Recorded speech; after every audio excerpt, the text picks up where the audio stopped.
day, okay naman. Kaso medyo nahirapan lang ako dun sa ibang post kasi kasi syempre dahil sa first time ko lang mag-post. Yung kagabi nga talaga, kasi sobrang laki na ayaw ko. Hindi ako makatulog, sobrang excited.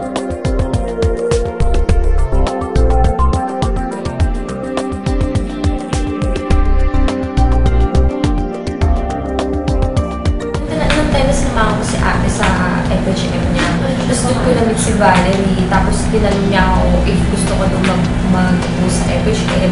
Nung una sabi ko, parang pag-iisipan ko muna, gano'n. Tapos nung nag-text nga siya sa akin, sabi ko, sige, okay lang.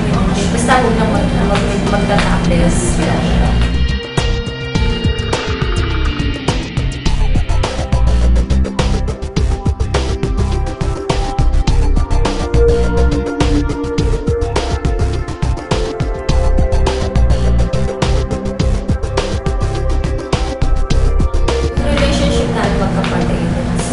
Parang mas naging stronger kaysa before.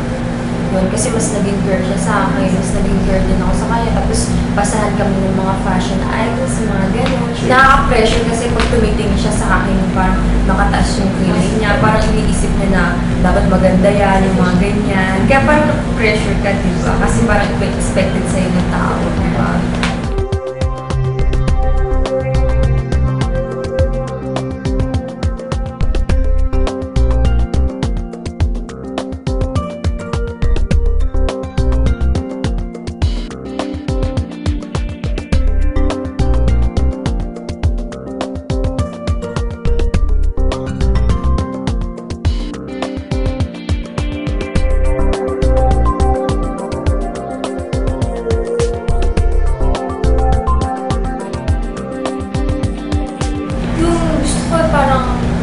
Magte-text siya, yung parang hi, kamusta ka na, sobrang nakita na miss, yung mga ganun. Kasi ako, mababa lang kaligayahan ko eh, lalo na kapag mahal ko ng isang tao. Lahat naman tayo kapag nag-fall, diba, mababa yung kaligayahan natin, diba?